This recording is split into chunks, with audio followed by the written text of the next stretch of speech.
Okay, we're going to have a look at one of the first instruments to get used to today, called ES1, which is like a virtual analog synth.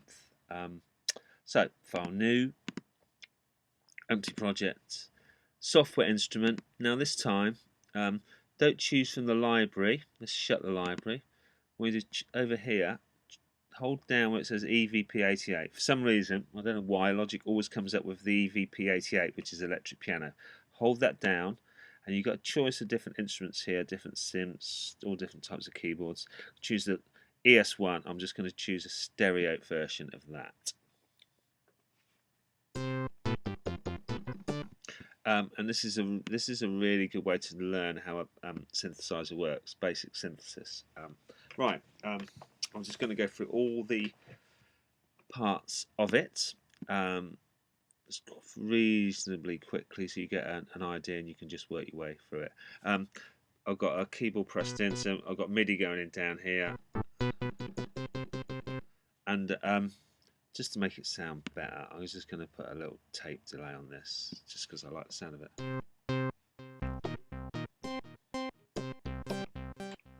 So we've got an echo going on there. Anyway, start with this. Easiest way to think of this is the signal starting here and moving through all these sections. I'm going to do each section a bit at a time. Firstly, we've got, by changing this, it just changes the octaves. I'm playing the same note there, it's just where what kind of register it enters it. It says 2 foot, 4 foot, 8 foot. That's to do with based on organs, I think was the reason for that. Next, we have two different types of oscillators here: a main oscillator here and a sub oscillator, and that's where the sounds are created in the synthesizer. Most synthesizers, or older ones anyway, tend to work like this. You start off with like an oscillator here, and you've got a choice. So if I put that there, that's just the, and we've got different types of waves. It's basically different types of starting points. Triangle, that's a square, no, sawtooth, square, and pulse around here.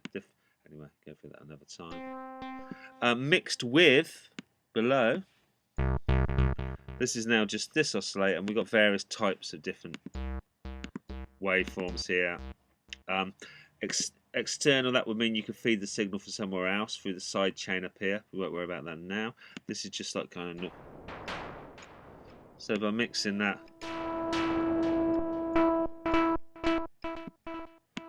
anyway, you get a mix between the two.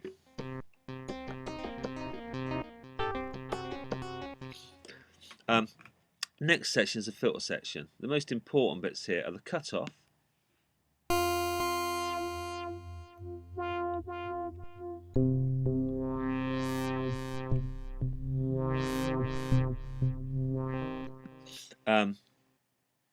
and basically what that does is that removes the frequencies above that point. So it just rolls. This works in conjunction with what's the resonance. What the resonance does, it basically boosts the frequencies wherever this cutoff point is. It will boost the frequencies around there. So if I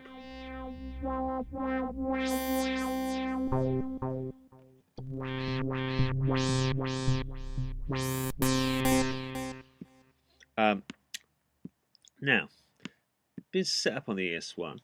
So if you click where it says filter and push upwards, it will move that one.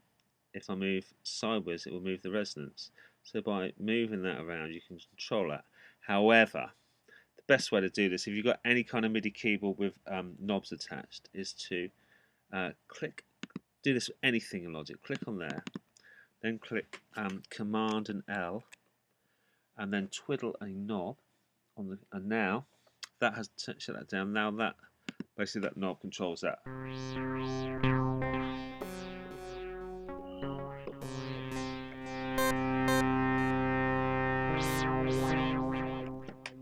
Okay. Right. Now we go down to the. So that's the filter section. Oscillators, filters. Bottom right hand corner, the envelope section, and attack, decay, sustain, release. basically the attack is time it takes for the note. I'll turn the delay off for this. Click that off for now. Time it takes for the note to reach its maximum level. Release. Turn the release up. And that's when I take my hand off the keyboard. How long the notes take to decay, to go away. Then the sustain level is the level at which, if I hold down a note, turn the attack down for a bit. So the sustain level is that level I'm holding it at there now. If that's high, that's a high sustain level. If it's down low, it's still there. However long I hold it down, it's just going to hold at that point. The decay is how quick it takes to get from the attack down to the sustain. So it's going to go very slowly down. This is going to go, yeah, that. So the conjunction, using those four things together, you can alter the.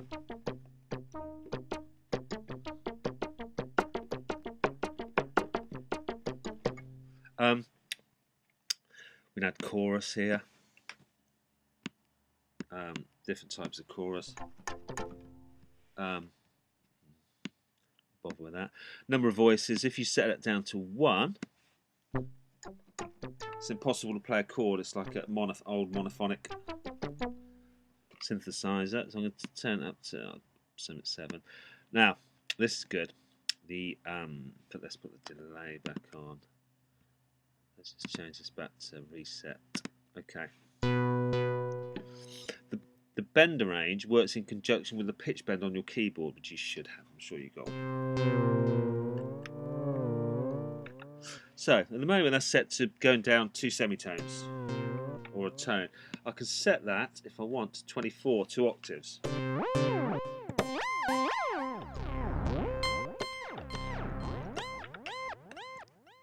That's what I'm going to do. So I like the sound of it. I'm going to move that to there. And I'm going to put a distortion in for this. So Monster Fuzz. Yes.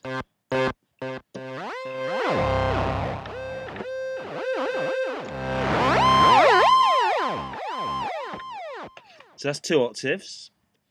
Let's go down to 1.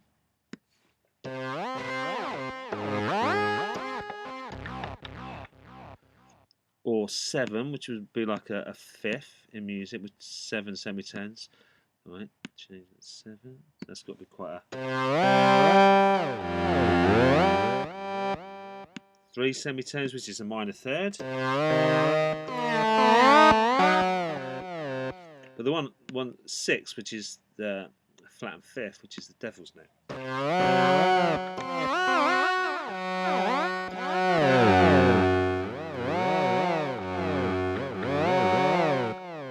Okay, right. Glide, sometimes called portamento. Glide is the time it takes to get from one note to the next. So if we go up octaves.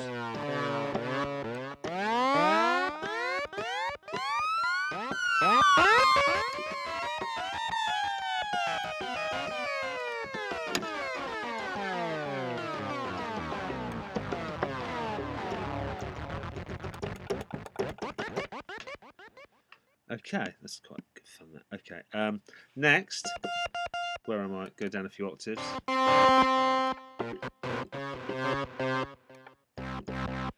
Right, for next, I'm going to choose a bass sound for the next section.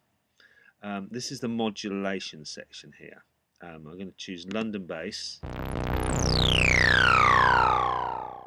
going to take that resonance, off.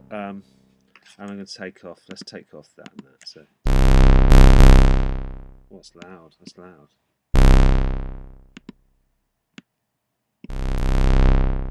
Okay. Now, what we can do in the modulation section is we're going to alter some other aspects of the sound.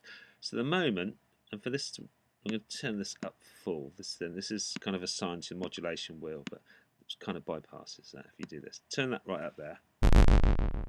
And now,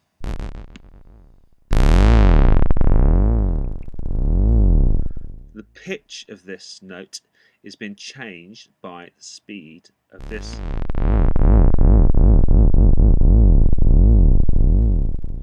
Now, to the right of this button here, it's just like a free timing. Go to the left of it here, and it'll be synced to the track. So this will modulate at a quarter note, and we're at 120 BPM at the moment. So if the track changed, that would alter.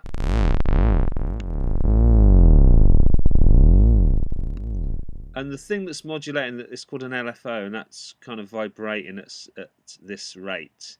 But you can choose the different types of waveform, how it actually modulates. So.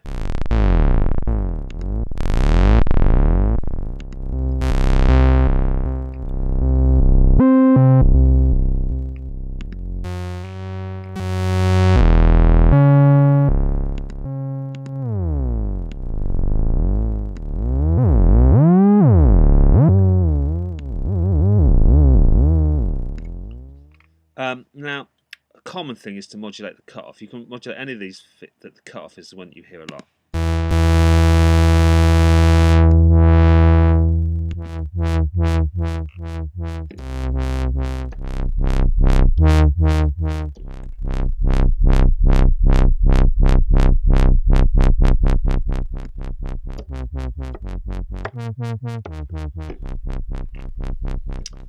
And I suggest what you do is click on that rate, Command and L to learn that, get something assigned to that, and then you can make all that.